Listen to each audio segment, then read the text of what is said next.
Bom, estamos aqui com a professora Renila Bragagnoli para falar com a gente nesse podcast e não podia deixar de explorar um pouquinho mais essa difícil temática que, enquanto coordenadora, passei para te falar, que é a subcontratação, né? Regras, limites e impactos. Então, a sua palestra foi show, o pessoal ficou super concentrado aí na primeira palestra da manhã.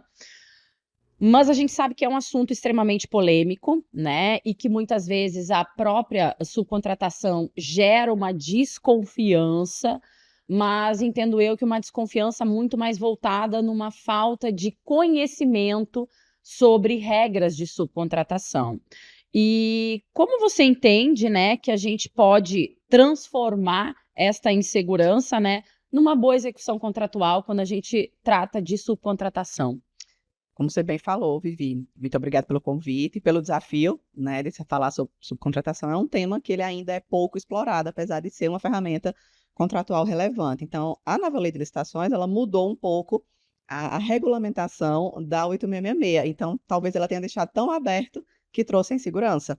Então, a gente tem que trabalhar sobre duas vertentes principais, já que eu não tenho agora uma limitação muito grande, então a liberdade acaba assustando, que eu acho que é o que a nova lei trouxe, uma liberdade um pouco maior da subcontratação, então a gente tem que trabalhar sobre duas vertentes principais. Primeiro é entender a restrição absoluta da subcontratação de 100% do objeto do contrato, e isso permanece, isso não tem como alterar nem na nova lei. Então eu tenho esse limite, a subcontratação total do contrato, ela não pode acontecer. E aí vem outra possibilidade, eu permiti a subcontratação, mas eu não restringi ela demais. Então, eu tenho que trabalhar com essas duas coisas. Eu não posso subcontratar 100% do objeto do contrato, porque eu tenho burla ao procedimento licitatório. E eu não posso fazer restrições muito grandes à subcontratação, senão eu acabo fazendo um direcionamento. Ao fazer isso, eu estou fazendo uma restrição indevida e criando um mercado que não é para existir, vedando ou limitando a competitividade. Porque a subcontratação é uma ferramenta de competitividade. Ao permitir ela, eu dou a possibilidade de uma empresa que não faz determinada coisa ou não tem determinada expertise, dividir essa parcela com outra empresa. Então, isso me amplia a competitividade. Quando eu restringo uma subcontratação ou coloco requisitos muito restritivos, eu estou desqualificando a própria subcontratação como ferramenta de competitividade. Então, equilibrar esses dois pratos eu acho que é essencial. E é aí onde a gente entrou na nossa fala, trazendo algumas ferramentas ou trazendo algumas interpretações para tentar afastar esse receio que muitas pessoas têm da subcontratação. Ela não é uma ferramenta de direcionamento ou de restrição. Ela é uma ferramenta de competitividade.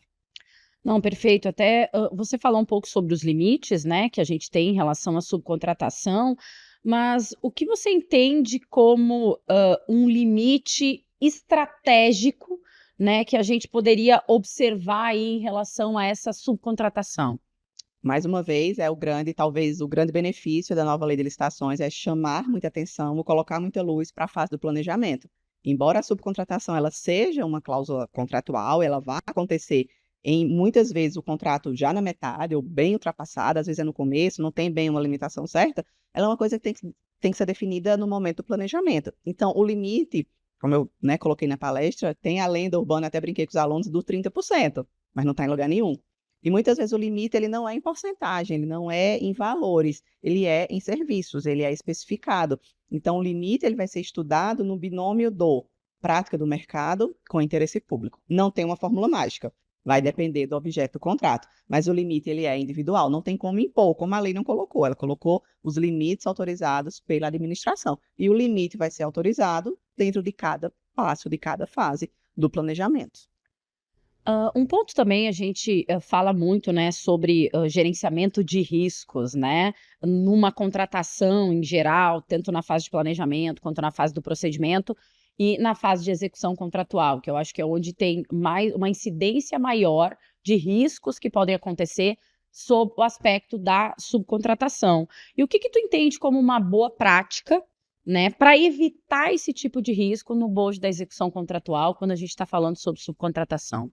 Mais uma vez, o óbvio que ele não existe, especialmente em licitações e contratos. Um bom planejamento, E depois o outro bom óbvio, a boa gestão e fiscalização contratual. Que a gente sabe que por mais que tenha toda essa discussão, essa polêmica, essas pontas soltas, a subcontratação é uma realidade dos nossos contratos. Só que muitas vezes sem registro, sem acompanhamento, sem de fato uma autorização expressa da administração. Então você planeja bem e depois você controla via gestão e fiscalização contratual o que você planejou. Então, o maior gerenciamento de risco que a gente tem é um planejamento bem feito e uma execução que controla se o planejamento está sendo executado. Então, eu acho que é a melhor técnica que a gente tem para gerenciamento de riscos em subcontratação, especificamente em licitações, na parte de planejamento, e em contratos, na parte de execução. Bom, repito mais uma vez que a tua palestra foi maravilhosa no Conex 2025 e agradeço aí a tua participação. Muito obrigada pelo convite, pelo desafio e pela oportunidade de estar trazendo um tema que é uma realidade, mas que é pouco discutido, tanto nos livros quanto em eventos. Então, parabéns pela escolha do tema e muito obrigada pela confiança em tratar sobre ele no Conex 2025.